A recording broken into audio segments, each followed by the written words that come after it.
Good morning and welcome to Morning Gospel Fuel with Mr. G. It is Monday, May 30th, the 7th Monday of Easter, and the feast day of St. Luke Kirby. A very heavy English name, which makes sense because he was an English Catholic priest and martyr from the north of England. He was executed during the reign of Queen Elizabeth I, in which she reigned in the mid to late 1500s, and he died in the late 1500s.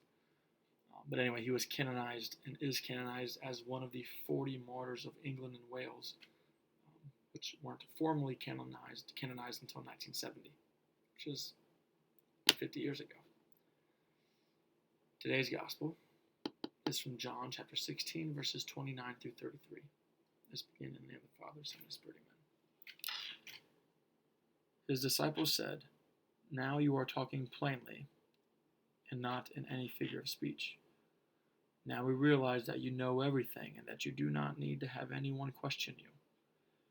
Because of this, we believe that you came from God." Jesus answered them, "Do you believe now? Behold, the hour is coming and has arrived when each of you will be scattered to his own home, and you will leave me alone. But I am not alone, because the Father is with me. I have told you this so that you might have peace in me. In the world you will have trouble, but take courage, I have conquered the world."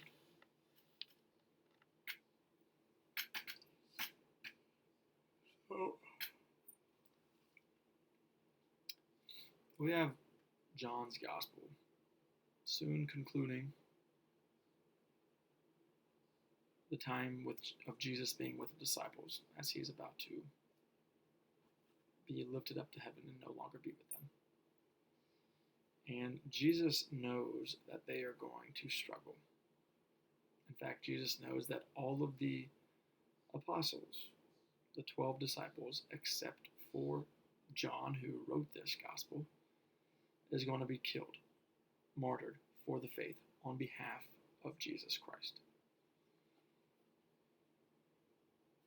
But he tells them to take courage because he's already conquered the world.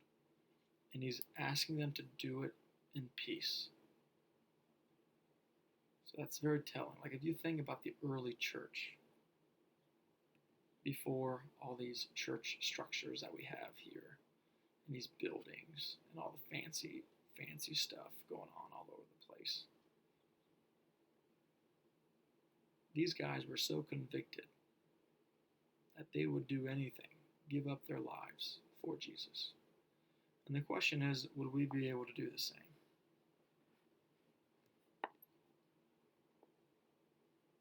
But they're sold. There's no turning back. Once you're in, you're in. And you can't ever doubt it. And they even kind of verbalized this. They said Jesus is talking plainly now. Whereas before, he was always speaking in all these confused parables and things that needed explained. But he's not. So they are convicted and they are convinced that Jesus is who he says he was the entire time. And they're kind of seemingly going into like dwelling about it. But that's why Jesus says, even though you're going to be scattered, I want you to be at peace. That's why Jesus tells them all of this stuff, knowing how difficult the journey is. So whatever the difficult part of your life journey is right now, we can tie that to the early church disciples.